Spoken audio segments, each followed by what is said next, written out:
के कहने पर खरदूषण तीसरा सेना के सहित श्री राम लक्ष्मण जी की ओर कूच कर दिए।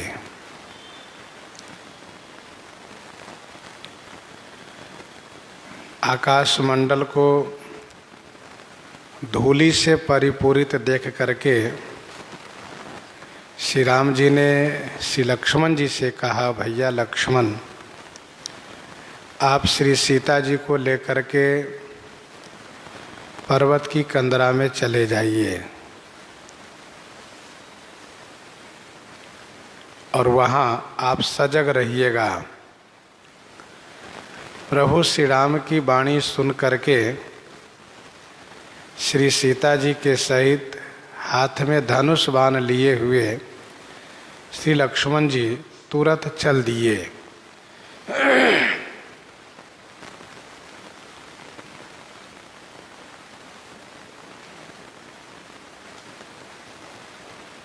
प्रभु श्री राम जी ने श्री लक्ष्मण जी को दो आदेश दिए। पहला यह कि श्री सीता जी को लेकर के आप गिरी कंदरा में जाइए और दूसरा, आप सावधान रहिएगा। श्री लक्ष्मण जी श्री राम जी की आज्ञा पालन में तत्परता दिखाए, कुछ भी उन्होंने नहीं कहा। श्री लक्ष्मण जी कह सकते थे कि सरकार, हम यहाँ पर आपकी कृपा से सेना को देखते हैं और आप श्री सीता जी को लेकर के गुफा में जाएं, ऐसा कह सकते थे, लेकिन ऐसा कुछ नहीं कहा। श्री लक्ष्मण जी कुछ तब कहते हैं जब श्री राम जी का रुख पाते हैं, और यहाँ पर जो श्री राम जी का आदेश हुआ है उस आदेश को तुरंत अनुपालन किए।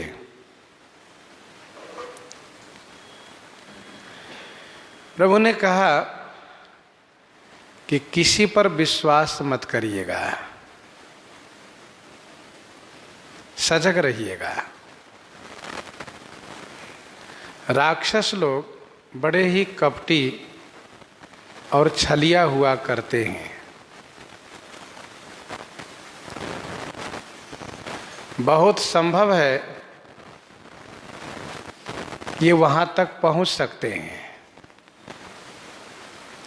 वेश बदल करके। जैसे भगवान शिव और जालंधर के बीच युद्ध हो रहा था, तो मौका पाकर के जालंधर कैलाश पहुंच गया था।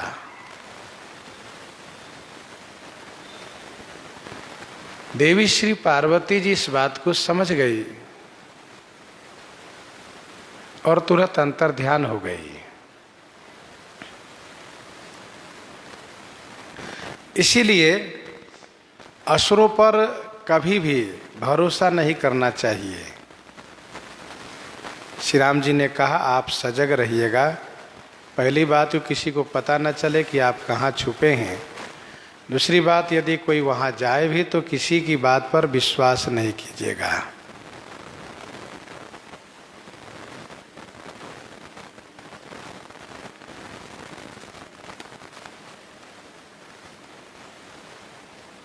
श्री लक्ष्मण जी तुरंत चल दिए।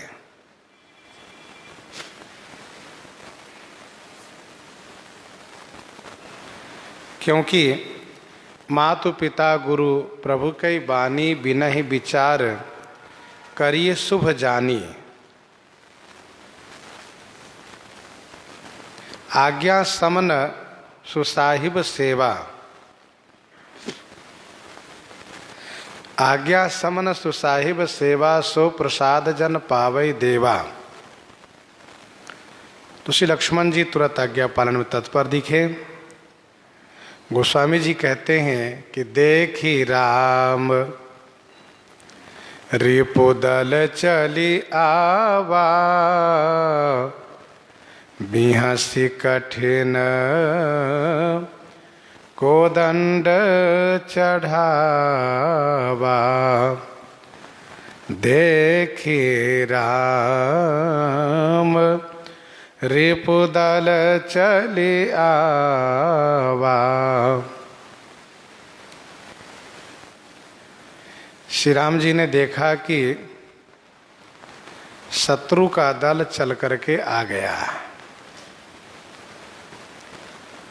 शत्रु दल पास में आ चुका है, तो बिहसी माने हंसते हुए अपने कठिन कोदंड माने धनुष, धनुष पर प्रतंचा चढ़ा लिए, डोरी चढ़ा लिए।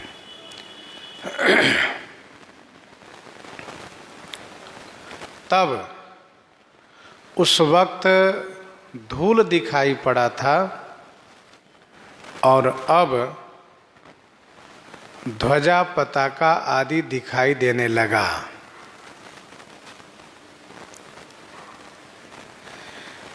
श्री राम जी हंसने लगे। क्यों? इसलिए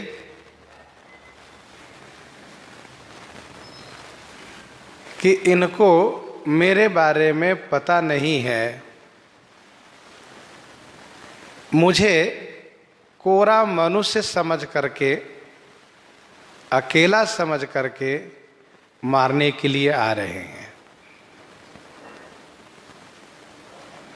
यदि जानते तो इस प्रकार से कूच नहीं करते, हमला नहीं करते। दूसरा भाव यह है कि श्री राम जी हंस करके अपना उत्साह संवर्धित किए।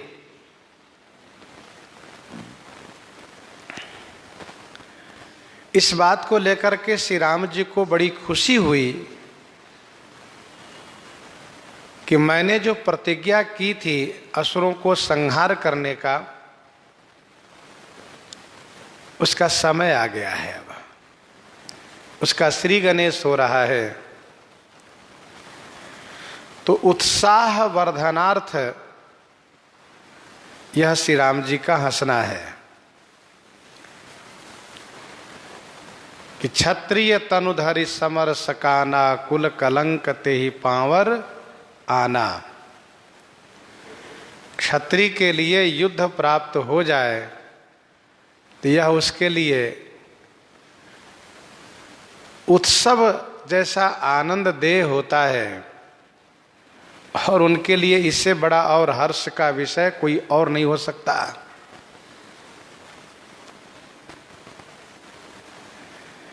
इसलिए श्री राम जी हंसते हुए कठिन कोदंड, जिस धनुष को चढ़ाना भी कठिन है, जिस धनुष को चलाना कठिन है, ऐसे कठिन धनुष को श्री राम जी डोरी चढ़ा लिए। दूसरा भाव यह भी, तीसरा भाव यह भी है हंसने के लिए। हंसने का तीसरा भाव यह भी है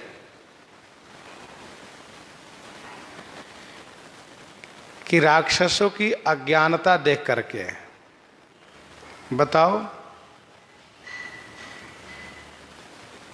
इतनी संख्या में राक्षस लोग आ रहे हैं, जबकि इनको पता है कि यहाँ कोई बहुत लोग नहीं है, फिर भी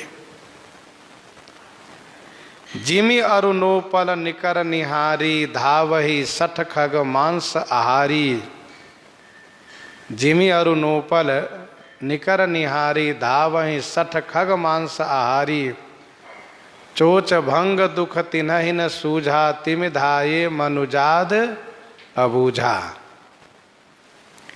तो इनकी अबूझा माने अज्ञानता पर श्री राम जी को हंसी आई।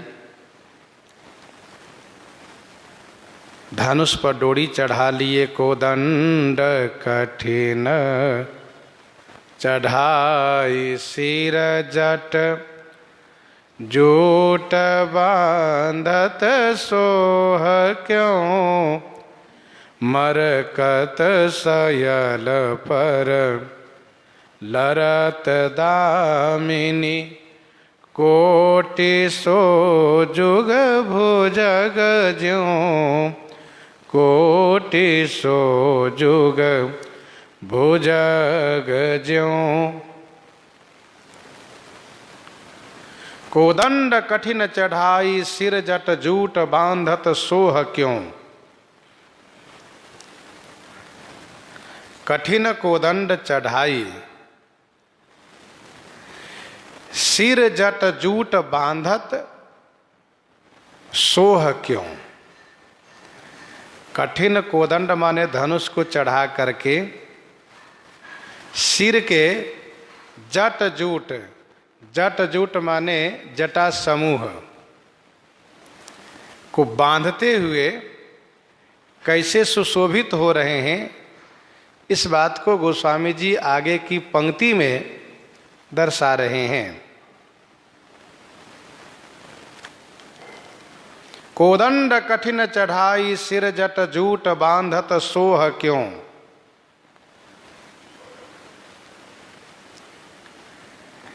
इस पंक्ति में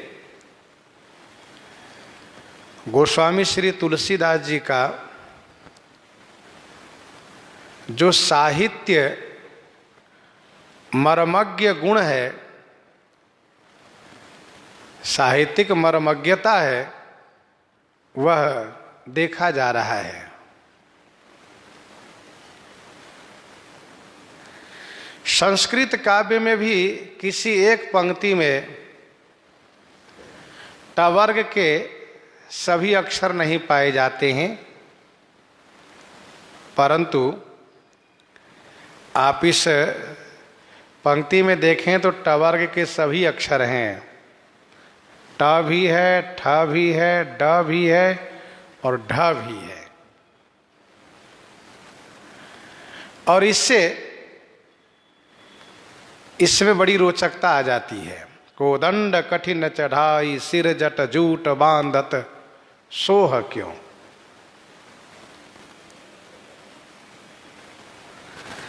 कैसे सुशोभित हो रहे हैं श्री राम जी। अच्छा, सिर की जटा क्यों बांध रहे हैं? इसका उत्तर यह है कि युद्ध काल में जटा कहीं नेत्र के सामने ना आ जाए, और उस समय में दृष्टि केवल शत्रु पर रहती है। किसी प्रकार से नेत्र के सामने कोई अवरोध नहीं होना चाहिए। इसीलिए वीर लोग जैसे कि कपड़े को सही से बांध लेते हैं, व अस्त्र शस्त्र को ठीक से बांध लेते हैं कि किसी प्रकार से कोई उस समय में विघ्न बाधा न हो। मरकत सयल पर लरत दामिनी, कोटि सो जुग भुजग ज्यों, कोटि सो जुग भुजग ज्यों। ज्यों मरकत सयल पर कोटि दामिनी सो जुग भुजग लरत। ज्यों माने जैसे, मरकत सयल, मरकत सयल माने नील पर्वत, नील पर्वत पर करोड़ों दामिनी माने बिजली से, जुग भुजग माने दो सर्प लड़ रहे हो, ऐसी अद्भुत शोभा हो रही है।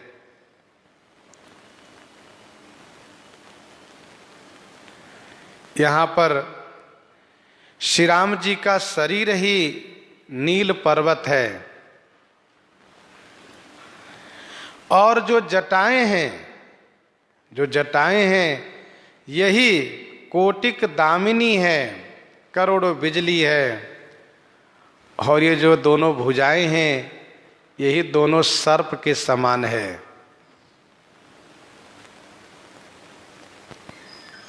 अर्थात सुंदर सुनहले रंग की जटाएं हैं, वैसे भी त्यागी तपस्वियों के जटा के अग्रभाग सुनहले रंग का हो जाया करता है। तो मरकत शैल पर लरत दामिनी कोटि सो जुग भुजग ज्यों, मानो दो सर्प नील पर्वत पर करोड़ों दामिनी के साथ लड़ रहे हैं। कटिक सिनी संग विशाल भुज गही, चाप बिशिख सुधारी कई, चितवत मनहु मृगराज प्रभु, गजराज घटा निहारी कई, गजराज घटा निहारी कई। कटिकसी निखंग विशाल भुज गही, चाप विशिख सुधारी कई। कटी कमर भाग में, निशंग माने तरकस, जो गमला आकार के होता है जिसमें बाण रखा जाता है, उस तरकस को कटी भाग में कसी माने कस करके बांध करके। विशाल भुज, विशाल भुज माने लंबी भुजा, अजानु भुज में। चाप माने धनुष पकड़ लिए हैं, और विशिख सुधारी के, विशिख माने बाण को सुधार लिए हैं। जब श्री राम जी धनुष पर डोरी चढ़ा करके जटा को संभाल रहे थे, बांध रहे थे, तब धनुष को कांधे पर टांग लिए थे, कांधे में झुला लिए थे, और अब उस धनुष को बाईं हाथ में लेकर के दाहिने हाथ में बाण को सुधार करके रख लिए। कटि कसी निसंग विशाल भुज गही, चाप विशिख सुधारी कई। बाण को सुधार करके रख लिए, मानो यह कह रहे हैं कि देखो भैया, आज तुम्हारी आवश्यकता है, ध्यान देना। बाण भी कह रहा है सरकार आने तो दीजिए, इसके बाद फिर हम अपना उस कला को दिखाएंगे। श्री राम जी जब युद्ध के लिए उत्तेजित होते हैं, क्रोधित होते हैं, तो बाण भी रोष में आ जाते हैं और तरकस में कसमसाने लगते हैं। मानो कि वे कहते हैं केवल आप हाथ बढ़ाइए, हम तो स्वयं आपके हाथ में आ रहे हैं, और हमें आगे प्रेषित कीजिए, भेजिए, फिर हमारी कला देखिए। तो श्री राम जी बाण को सुधार करके दुलरा करके रख लिए हाथ में, और फिर श्री राम जी महाराज चितवत मनहु मृगराज प्रभु, गजराज घटा निहारी कई। प्रभु चितवत, प्रभु श्री राम भद्रजू चितवत माने देखने लगे। सो कैसे? तो मनहु मृगराज, गजराज घटा निहारी कई। मनहु मानो मृगराज माने सिंह, गजराज घटा माने हाथी समूह को देख करके निहार रहे हैं। श्री रघुनाथ जी युद्ध के लिए पूर्ण तैयारी के साथ खड़े हैं, देख रहे हैं कि किधर से आ रहे हैं, क्योंकि असुर लोग हैं, कहीं से भी हमला कर सकते हैं, किधर से भी आ सकते हैं। इसलिए श्री राम जी पूर्ण रूप से सजग हैं, सावधान हैं। जिस प्रकार से समूह हाथियों को देख करके सिंह उत्साहित होता है, जितनी संख्या में हाथियों को देखता है उतना ही अधिक सिंह उत्साहित होता है, सोचता है आज बहुतों को मस्तक विदीर्ण करने को मिलेगा। वैसे ही एक कुशल वीर सामने शत्रु को देख करके बड़े उत्साहित होते हैं कि आज इन सब को मैं मारूंगा, फिर मेरा पराक्रम इन सबको समझ में आवेगा।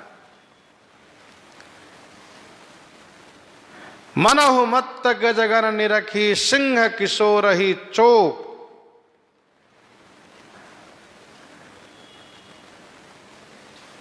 निशिचर करी बरूथ मृगराज, पहले ही श्री राम जी के लिए कहा है।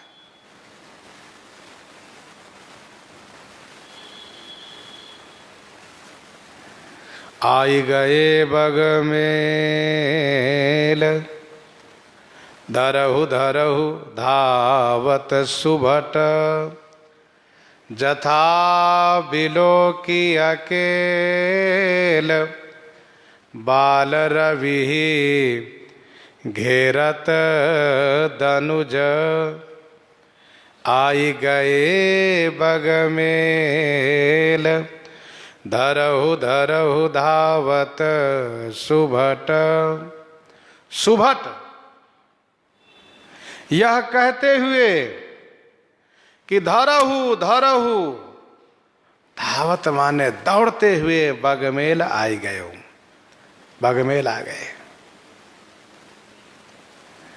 जथा बिलो की अकेल बाल रवि घेरत दनुज, जथा बाल रवि अकेल बिलो की दनुज घेरत, जैसे बाल सूर्य को अकेला देख करके दैत्यगण उनको घेरते हैं सब तरफ से। बगमेल, बगमेल कहते हैं उसको जो लगाम छोड़ करके बेतहास दौड़ाया जाता है घोड़े को, उसको बगमेल कहते हैं। हरस परस पर मिलन हिता कछुक चले बगमेल। बगमेल कहते हैं हमला करने को, धावा करने को, आक्रमण करने को। बिरह बिकल बलहीन मोहि जान से निपट अकेल, सहित विपिन मधुकर खग मदन किन्ह बगमेल। तो बगमेल माने घोड़े के लगाम को छोड़ करके बेतहास दौड़ाना, ये भी अर्थ है। दूसरा अर्थ है बगमेल माने हमला करना। यहां पर बगमेल गोस्वामी जी ने कहा बिल्कुल हमला करते हुए आ गए, अर्थात सब तरफ से बेतहास दौड़ते हुए आ रहे हैं ये, इसलिए गोस्वामी जी ने कहा आई गए हो बगमेल।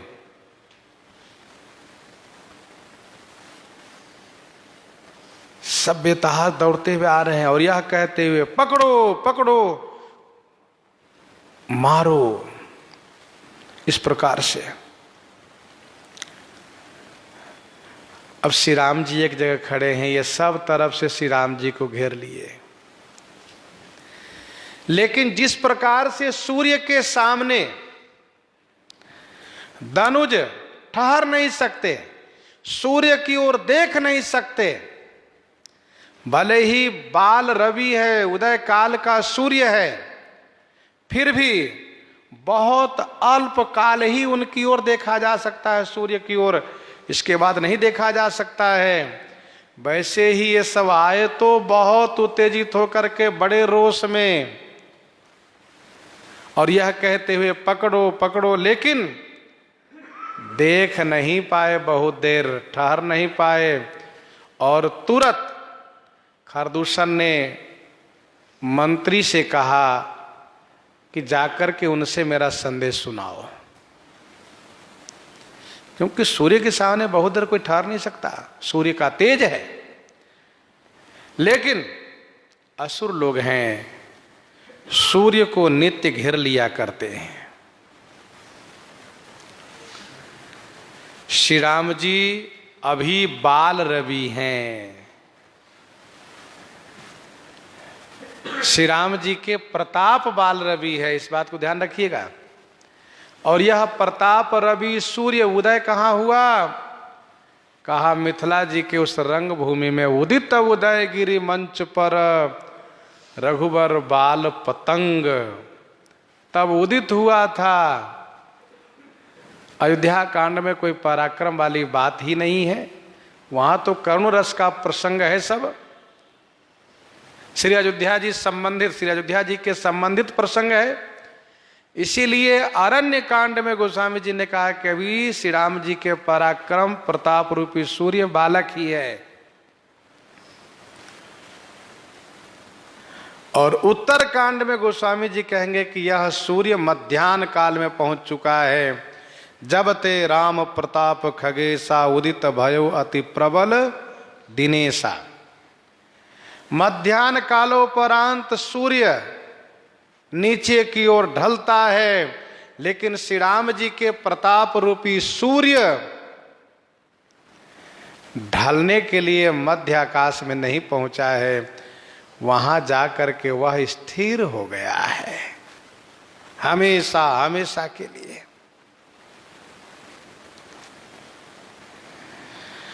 तो जथा बिलो की अकेल बाल रवि घेरत दनुजा। विष्णु पुराण में यह कथा वर्णित है। अंश 2 अध्याय 8 में मंदेह नाम के 10,000 असुर पैदा हुए।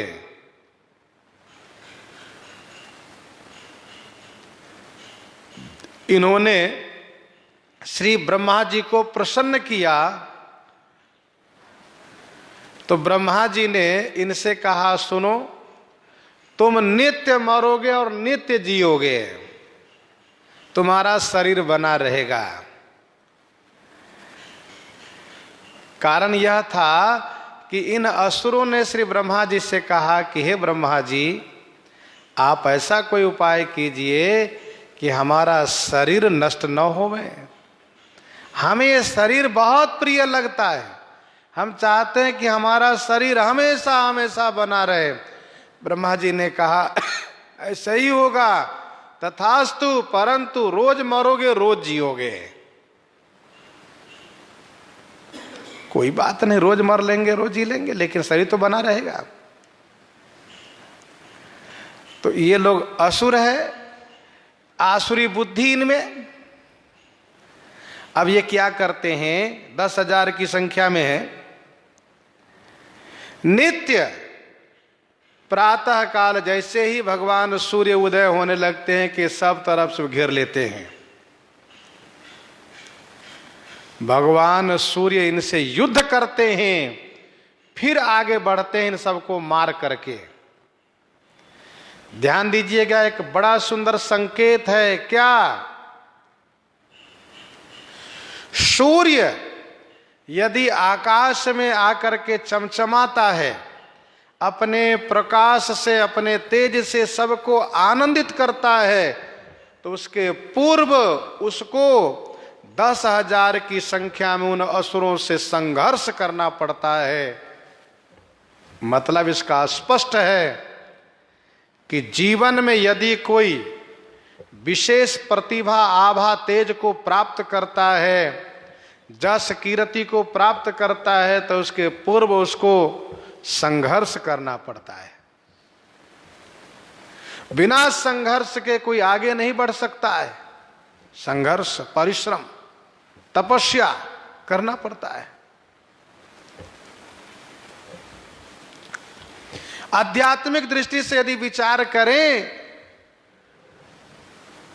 तो मंदेह, मंद ईह, मंद माने नीच, इहा माने जो इच्छा है, वासना है, चाहना है, वह हम मनुष्यों को हमेशा अध्यात्म मार्ग में बढ़ने से अवरोध करता है।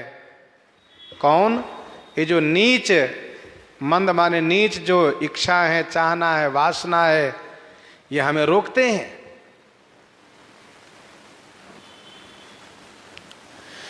जिस प्रकार से भगवान सूर्य संघर्ष करके उनको मार करके आगे बढ़ते हैं, वैसे मनुष्यों को चाहिए कि मंद इच्छाओं को, मंद चाहनाओं को मार करके आगे बढ़ना चाहिए। एक बड़ा सुंदर संकेत है इसमें। अच्छा, भगवान सूर्य उस समय में कैसे मारते हैं उन सबको? तो जो सज्जन लोग प्रातः काल स्नान करके भगवान सूर्य को अर्घ देते हैं, गायत्री मंत्र का जाप करते हुए जो भगवान सूर्य को जल प्रदान करते हैं, वह जो पूरब दिशा की ओर जल फेंकते हैं, जल देते हैं, वह जल बाण बन करके सूर्य भगवान के पास पहुंचता है और उन्हीं बाणों से भगवान सूर्य उन असुरों को मार करके समाप्त कर देते हैं। शरीर बना रहता है, सूर्य भगवान आगे बढ़ते हैं, फिर वह रात्रि में जीवित होता है और फिर वह सब यही कामना करता है कि सूर्य को कल मार डालेंगे, सूर्य को कल खा जाएंगे, और यह सोच करके फिर सुबह हमला करते हैं। वैसा फिर भगवान सूर्य उनको मारते हैं, और ये रोज का काम है।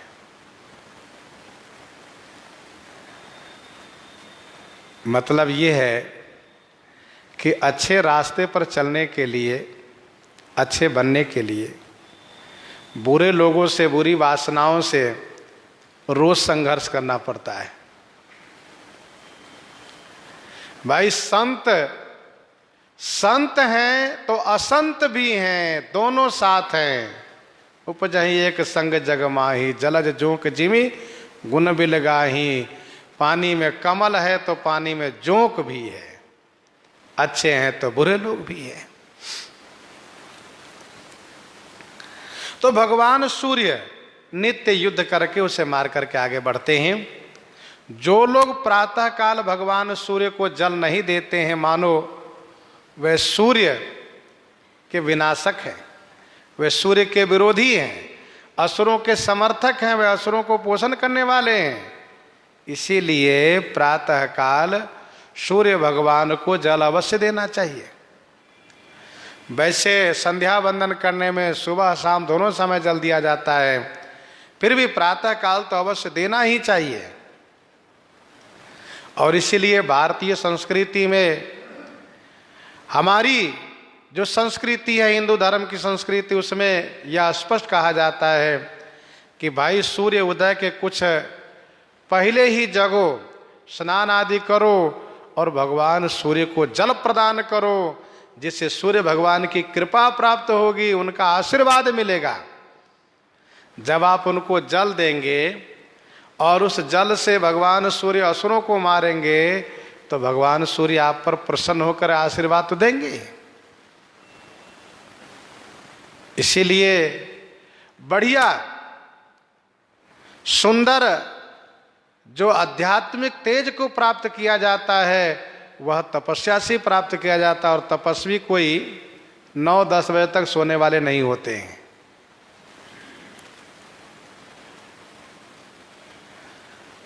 जथा बिलो की अकेल बाल रवि घेरत अनुज,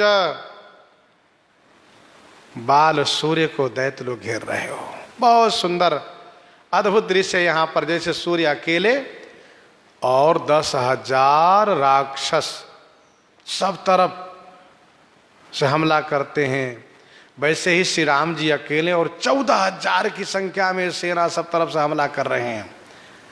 प्रभु बिलो की सरस कहीं न डारी, थकित भई रजनी चरधारी।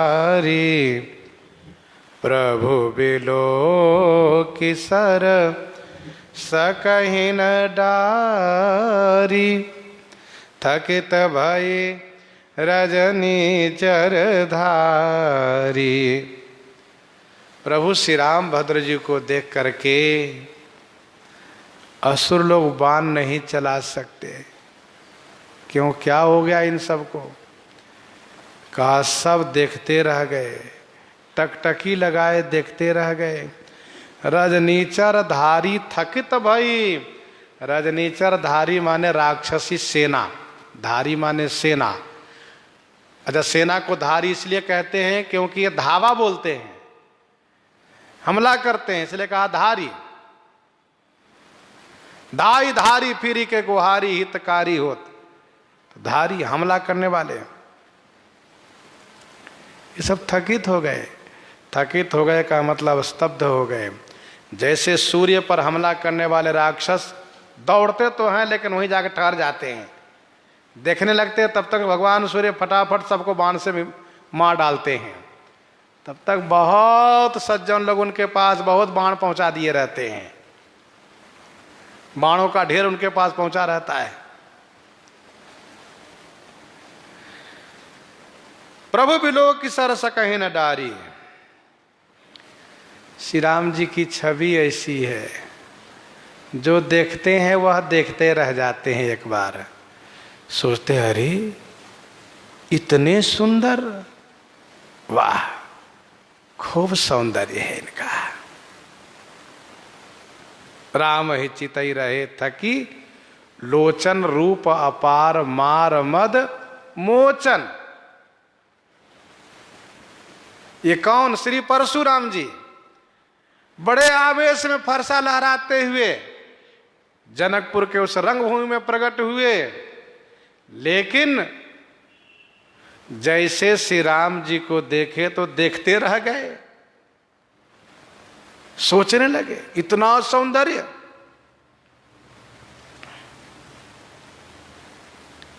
जिन बीथिन बिहरही सब भाई, थकित हो ही सब लोग लुगाई। जिन बीथिन बिहरही सब भाई, थकित हो ही सब लोग लुगाई। जहां जिस रास्ते से गुजर जाएं, देखने वाले स्तब्ध रह जाते हैं, कुछ बोल ही नहीं पाते हैं। इतना तेज, इतना सौंदर्य श्री राम जी का। थके नारी नर प्रेम पिया से, मनु मृगी मृग देख दिया से। जैसे दिया देख करके मृगी मृग स्तब्ध रह जाए, वैसे ही थके नारी नर प्रेम पिया से, मनु मृगी मृग देख दिया से।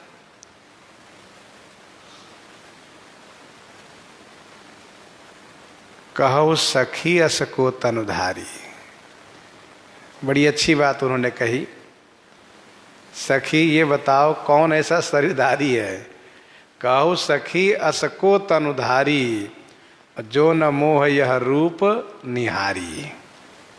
जो विमोहित न हो जाए। थके नयन रघुपति छवि देखे, पलक अनहिं परिहरे निमेषे। किशोरी जी के दशा ये हो गई। तो जो देखते हैं देखते ही रह जाते हैं। थकित भई रजनीचर धारी। अच्छा, भगवान श्री राघवेंद्र जब माँ कौशल्या के उस सूतिका गृह में प्रकट हुए,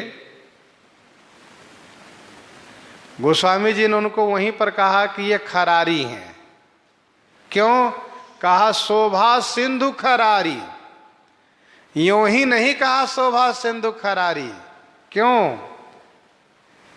क्योंकि अब आप यहां प्रसंग में देख लीजिए, भगवान श्री राम के शोभा रूपी सागर में सेना सहित खरदूषण तीसरा डूब गए। इसलिए मानसकार ने वहां पर कहा कि शोभा सिंधु खरारी।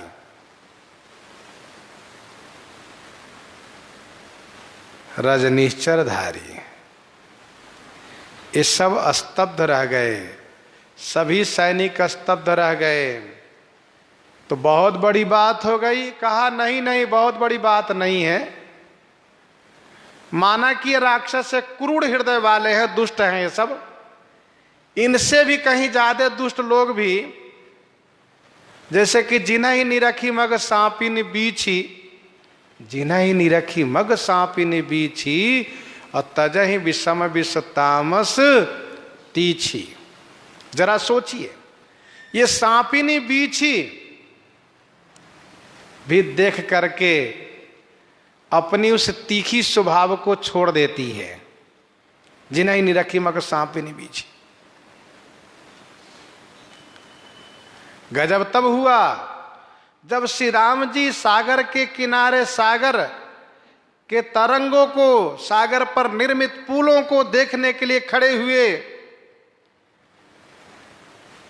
जिस सागर में पुल निर्माण हुआ है उसको देखने के लिए वहां खड़े हुए तो श्री राम जी को देखने के लिए जलचर आ गए।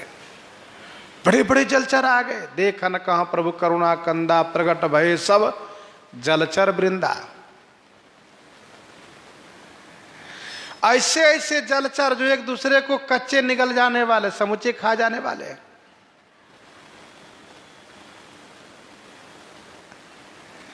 लेकिन श्री राम जी को देखने के लिए इस प्रकार से प्रकट होकर के और ऐसे जड़वत हो गए कि बानर लोग उस पर कूद करके उछल करके देख लिए ये तो बड़ा मजबूत पुल प्रकट हो गया अंदर से, सागर से।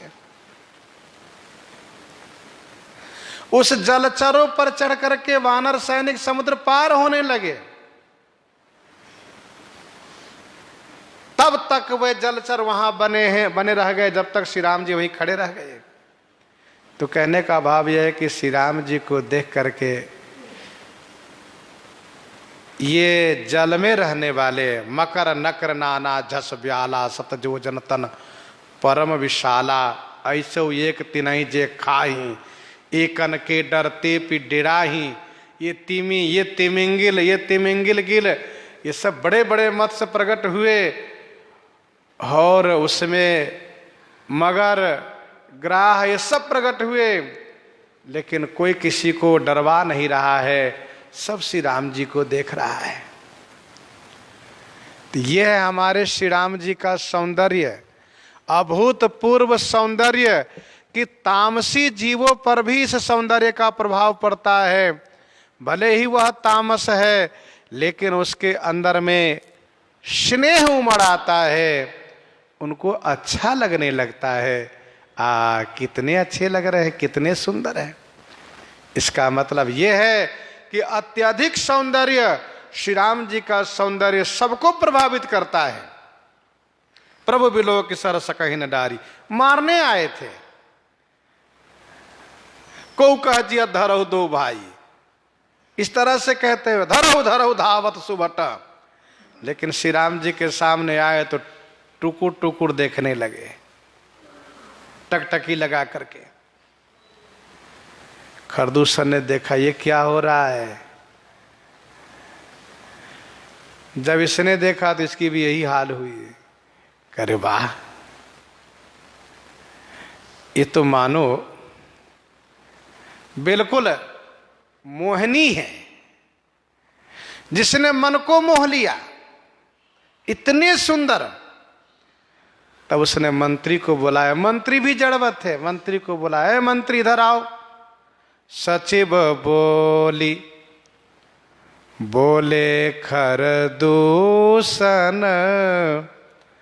यह को नृप बालक नर भूषण। सचिव बोली, बोले खरदूषण। सचिव माने मंत्री को बुला करके खरदूषण बोले। खरदूषण ने कहा, अरे भैया, यह नृप बालक, यह को नृप बालक, यह कोई राजकुमार नरभूषण माने मनुष्यों का भूषण स्वरूप है। यह भूषण है। ये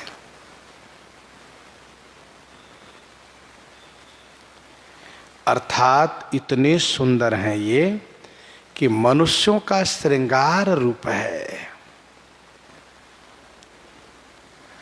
मनुष्यों के बीच, मनुष्यों के मध्य इनको खड़े कर दिए जाए तो ये मुकुट के समान चमचमाते हुए नजर आएंगे। माला के जैसे सुंदर दर्शन देंगे, इतने सुंदर है।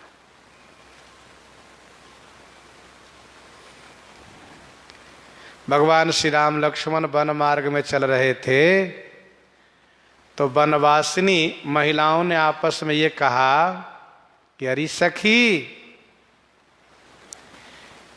इनको देख करके ब्रह्मा जी को बड़ा अनुराग हुआ और इनके जैसे बनाने लगे। बनाते बनाते बनाते बनाते ढेर लगा दिए, बड़ी संख्या में, करोड़ों अरबों की संख्या में मनुष्य को बना दिए, लेकिन इनके जैसे एक भी नहीं बना पाए। तो ब्रह्मा जी को भारी ईर्ष्या हो गई और उन्होंने सोचा कि इनके देखने के बाद हमने जो मनुष्यों को बनाया है उनको लोग देखना नहीं चाहते हैं, इसलिए इनको नगर में न रहने दो, गांव में न जाने दो, किसी पुर में न जाने दो। इसीलिए उन्होंने वन में छुपा दिया कि वन में रहें, कोई देखे ना इनको। कि न बहुत श्रम एक न आए, तेही ईर्षा बन आनी दुराए। इस प्रकार से उन सब ने चर्चा की और उस चर्चा का मतलब ये था कि इतने सुंदर हैं ये, इतने सुंदर हैं कि ब्रह्मा जी इनको वन में छुपा दिए जिससे लोग इनको देखे ना, दर्शन ना करें। खरदूषण अपने मंत्री को कहते हैं, भैया ये कोई राजकुमार नरभूषण हैं, अभी चूंकि इनको पता नहीं क्या नाम इनका, इसलिए नाम नहीं लिया इसने। कहा ये तो मनुष्यों के भूषण स्वरूप है। कैसे? कहा सुनो, नाग असुर सुर नर मुनि जेते, देखे जीते हते हम केते। नाग असुर सुर नर मुनि जेते। नाग, असुर, सुर, नर और मुनि, जेते माने जितने हैं। हम केते देखे, केते जीते और केते हते, हमने कितनों को देखा। नाग को, असुर को देखा, कितने को जीता, सुर को जीत लिया, देवताओं को जीत लिया, और कितने को हमने हते माने मारा, जिसमें से मनुष्य और मुनियों को मारा, भक्षण किया। परंतु भैया पाताल में हम गए, स्वर्ग में हम गए, भूलोक में हमने सब जगह देखा, सब जगह गए, कितने को देखा, कितने को मारा, कितने को जीत लिया। परंतु हम भरी जन्म सुनहु सब भाई, देखी नहीं असी सुंदरताई। हम भरी जन्म सुनहु सब भाई, हे सब भाई सुनहु हम भरी जन्म असी सुंदरताई नहीं देखी। हम भरी जन्म, भरी जन्म का मतलब जब से हम जन्म लिए, पैदा हुए, तब से आज तक ऐसी सुंदरता हमने कहीं नहीं देखी, देखी नहीं ऐसी सुंदरता।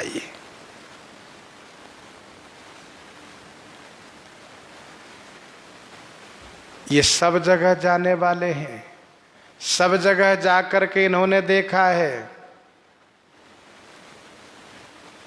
लेकिन ऐसी सुंदरता कहीं नहीं है।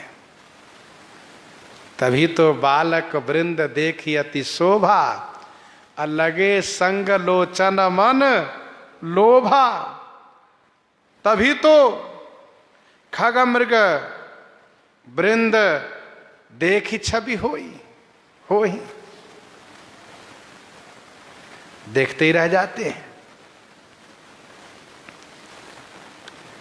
सुर नर असुर नाग मुनि माही, शोभा असी कहूं सुनी अति नाही। मिथिलानियों का यह वक्तव्य है। सुर नर असुर नाग मुनि माही, शोभा असी कहूं सुनी अति नाही। कुछ नाम तो बताइए आप। उन्होंने कहा विष्णु चारि भुज, वे चतुर्भुज हैं। विधि मुख चारि, वे चतुरानन है।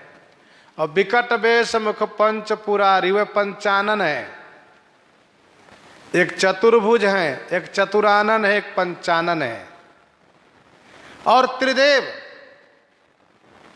जो एक एक गुण के अधिष्ठात्री देवता हैं। वैसे इनके बारे में कहा जाता है कि बड़े सुंदर हैं, अति सुंदर सुचि सुखद सुशीला, ऐसे हैं। ब्रह्मा जी भी कम सुंदर नहीं है, भगवान शिव तो कहना ही क्या है, सब महान सुंदर है तीनों। लेकिन अधिकांग हैं ये सब। यदि सौंदर्य के दृष्टि से देखा जाए तो 10 अंगुली की जगह 11वां अंगुली है, तब भी उसका सौंदर्य में किनारे कर दिया जाएगा। और यहाँ तो अंगुली की बात दूर रही, यहाँ तो 2-2 भुजाएं अधिक है। एक में 2 भुजा अधिक, एक में 3 सिर अधिक, और एक में तो 4 सिर अधिक है। चतुर्भुज चतुरानन पंचानन। और देवता कहा, और किसी देवता का नाम लो, कोई ठीक है? का पर देवस को नाही, यह छवि सखी पट तरिए जाही। ऐसा कोई देवता नहीं है जिनकी उपमा में इनके लिए उपमा में रखा जा सके। तो सचमुच श्री राम जी हमारे श्री राम जी हैं। श्री राम जी जैसे सुंदर कोई हो ही नहीं सकते।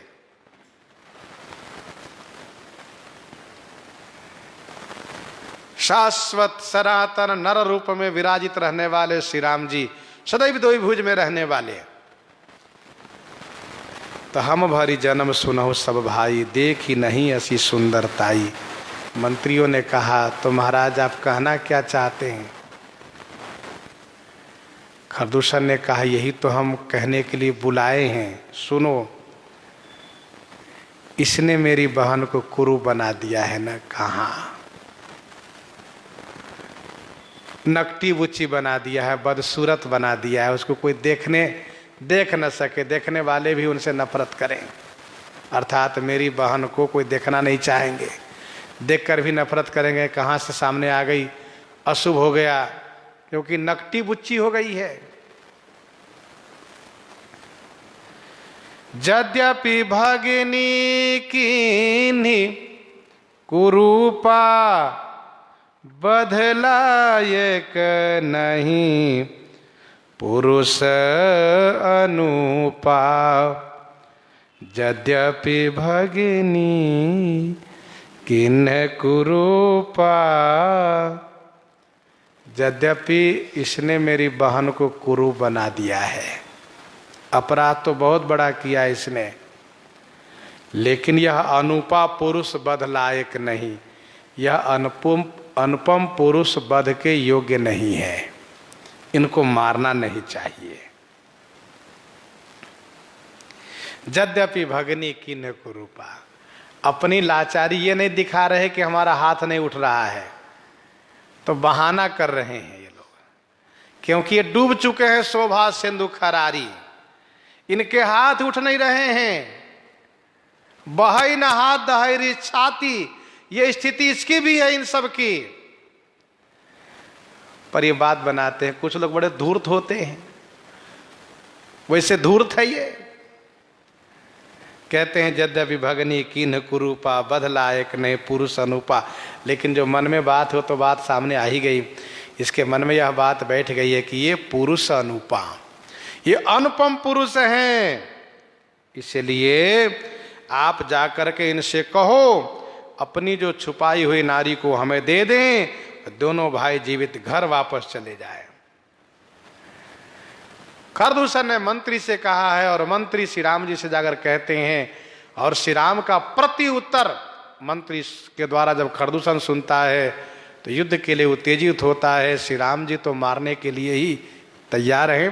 प्रसंग को हम आप यहीं पर हृदयंगम करते हैं। आइए श्रवण करते हैं श्री विनय।